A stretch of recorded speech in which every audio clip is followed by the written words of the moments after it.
Unido com um grupo de 35 casais, daí para diante, com as orações. Visitavam periodicamente, semanalmente a igreja, faziam um grupo de orações e começaram a fazer canto de louvores, algum canto com algumas coisas. Agora, não podemos confundir a igreja, ou seja, o carismático com o evangélico, porque em determinados momentos, o carismático se parece muito com o evangélico. Aonde que ele se parece?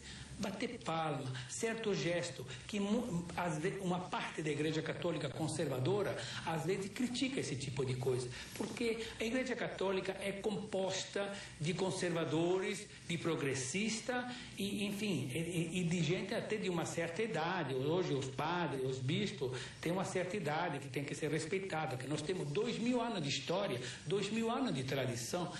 Obviamente, temos que manter umas bases um pouco mais lúdicas para que não sermos confundidos. O que nós temos é a nossa fé, nós não precisamos fazer determinado tipo de coisa como fazem outras religiões, pois nós somos felizes por ser católicos, porque nós temos tudo na nossa religião católica. Nós temos Deus, nós temos Jesus, nós temos a Nossa Senhora, nós temos santos e santas, mártires, nós temos tudo. Os outros só têm Deus, o pastor. Para você ter uma ideia, veja você que descomparação que existe entre a religião católica e outras religiões. Existem 80 mil pastores ecumênicos aqui, digamos, no Brasil, 80 mil pastores evangélicos, e existe somente 15.750 padres. Nós temos 35 mil lugares para rezar missa, e no entanto temos a metade dos padres, não contando que 2.000 ou 3.000 padres doentes, ou velho, ou aposentado, estão fora desse círculo. Só que hoje há uma clemência, ouvindo falar de Deus. Todos nós queremos ouvir falar de Deus. Então nós somos 76% de católicos no Brasil, a maior nação católica do mundo.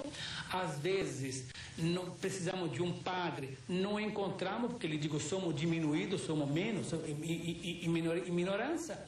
E no entanto, outras pessoas vão em determinados lugares públicos com uma Bíblia debaixo do braço, começam a falar de Deus, isso, daquilo, e as pessoas chegam. Nós vamos na igreja católica a pedir para Deus para trocar de carro, para trocar isso, para trocar aquilo, e às vezes não somos atendidos.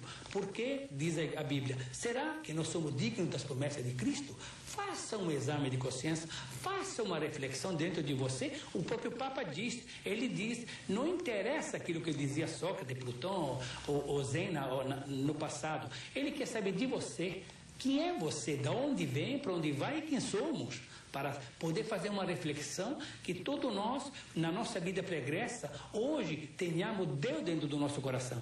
Olhar um pouco mais para o nosso irmão que está ao nosso lado. Às vezes não precisa procurar, aí não precisa perdoar. Às vezes o perdão está perto de nós e nós não perdoamos. Então são essas coisas que precisa fazer uma reflexão muito, muito importante, né, dentro do cotidiano de cada um de nós, para saber realmente o que nós queremos. A religião católica não oferece nada em vida.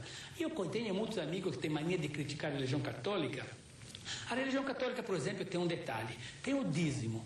Eu não conheço uma pessoa que ganhe exatamente, digamos, 10 mil reais por mês e no fim do mês ele vai entregar R$1.000, que seria 10% do dízimo do salário dele, para a igreja católica. Por que a igreja católica cobra o dízimo?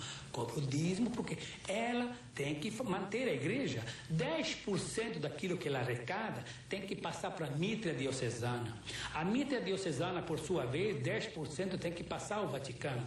Puxa, mas o Vaticano é rico, tem tanto dinheiro. Não é bem assim. O Vaticano mantém todas as igrejas do mundo católica que não tem verba, que não tem dinheiro. Então, por isso que quando você vai numa igreja, vai tirar uma certidão de batismo, uma certidão de casamento, é cobrada, porque tem elemento, a igreja não é suficientemente. E tem outro detalhe, esmola não é dízimo, gente. Muitas pessoas confundem esmola do domingo com dízimo. Dízimo é 10% daquilo que você ganha. E esmola é aquela moedinha que você vai lá na igreja, quando as pessoas vão, claro que qualquer semelhante é mera coincidência, pelo amor de Deus. Quando eles dão uma nota maior, então faz questão que aquilo que está atrás, veja aquilo que está dando.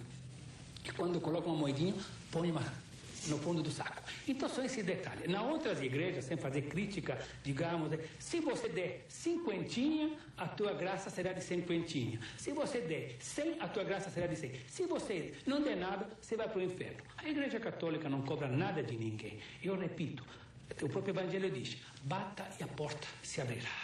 Você estava com fome, eu lhe dei de comer. Você estava com sede, eu lhe dei de beber. Portanto, repetindo, será que nós somos dignos da promessa de Cristo? Não precisa mudar de religião. Vamos mudar o nosso interior, vamos mudar nós mesmos para ser mais fiéis, para ser mais convictos e para ter muito mais fé. Porque nós somos todos filhos do mesmo pai, todos filhos da mesma mãe. E Deus não abandona ninguém. Nós temos que ter mais amor e Deus dentro do nosso coração para ser muito mais feliz. Não precisa mudar de religião. Mude você, mude de casa, mas não mude de religião. Bem, o doutor Giancarlo Nardi, além de vaticanólogo, e vocês perceberam até aqui o conhecimento dele sobre a religião católica, principalmente, ele é correspondente consular da Itália. Vamos falar um pouco desta maravilhosa nação italiana. Cada brasileiro tem um pouco de italiano, não é? É verdade. E isso vem já de quanto tempo que nós registramos a imigração italiana? Primeiros imigrantes italianos saíram da Itália em 1876 e foram para Palma, no Rio Grande do Sul. O Rio Grande do Sul é o estado onde tem mais italianos hoje ou não? Praticamente sim. Mas o que tem mais italiano hoje no mundo inteiro é o estado de São Paulo, por incrível que pareça. Eu vou te dar os dados, você vai ver que vai ficar surpreso com esses dados que eu vou te dar. Veja você, então em 1876 algumas pessoas vieram banidas, algumas pessoas vieram fugidas e algumas pessoas vieram legalmente, inclusive para o Brasil. Foram para Palmas. Hoje nós somos, em 100 anos de imigração italiana, saíram da Itália 6 milhões de italianos. Esses 6 milhões de italianos fizeram uma Itália maior fora do que dentro. Hoje nós somos no mundo 63 milhões de italianos de jus sanguine, quando temos na Itália 58 milhões.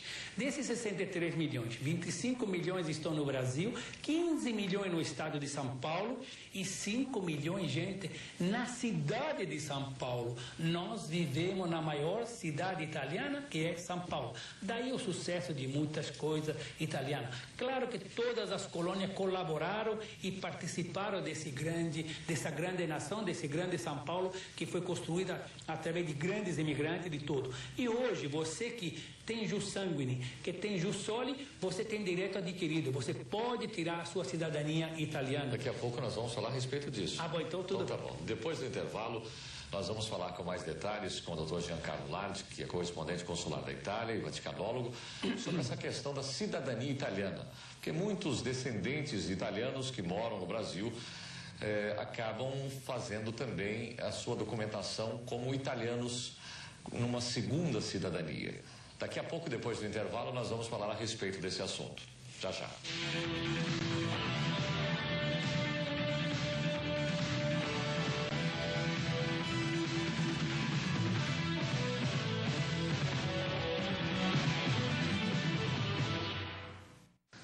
Programa Caminhos pela Rede Vida de Televisão. Já estamos agora no último bloco do programa e hoje nós estamos conversando com o correspondente consular da Itália, Dr. Giancarlo Nardi. Ele que também é vaticanólogo. Vamos falar agora a respeito da cidadania italiana. Muita gente que descende de italianos, né, tem esse direito. Quem é que tem o direito de ser um cidadão italiano além de brasileiro nato? Veja bem, são todas as pessoas que têm origem italiana, avô, bisavô, tataravô, filhos, enfim. Na terceira ou quarta geração de lá para cá tem o direito adquirido. E hoje, quero lhe dizer que com a União Europeia, que todos esses países estão se juntando, hoje são 12 os países que fazem parte oficialmente da coletividade europeia, você tem um direito adquirido, como eu estava lhe dizendo. Então você tem que saber, primeiramente, vamos do caso italiano, você é neto de italiano, você tem que saber onde seu avô nasceu, pedir a certidão de nascimento dele, certidão de casamento e assim subsequentemente até chegar em você. Não pense você que seja uma missão fácil, uma missão árdua. Por quê? Porque até 1900 o registro aconteceu na igreja e após essa data, de 1900, se passou para o civil. Até 1900? Era registrado só na igreja. Não havia cartório. Não havia cartório. E as igrejas que registravam as pessoas. Às vezes se registrava com o nome e depois se falava em outro. Quero até citar um fato típico, por exemplo. Eu sou registrado na igreja como Massimiliano Nardi.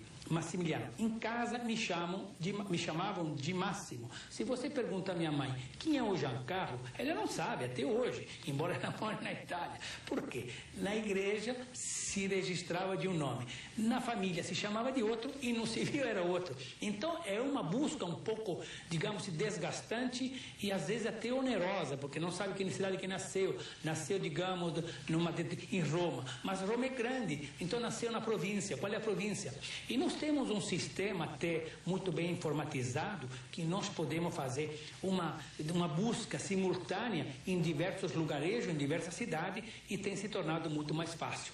Então você, com essa cidadania italiana, que hoje não precisa mais abdicar da cidadania brasileira, antigamente era até um fato meio escondido, porque você precisava abdicar, ou você era italiano ou você era brasileiro.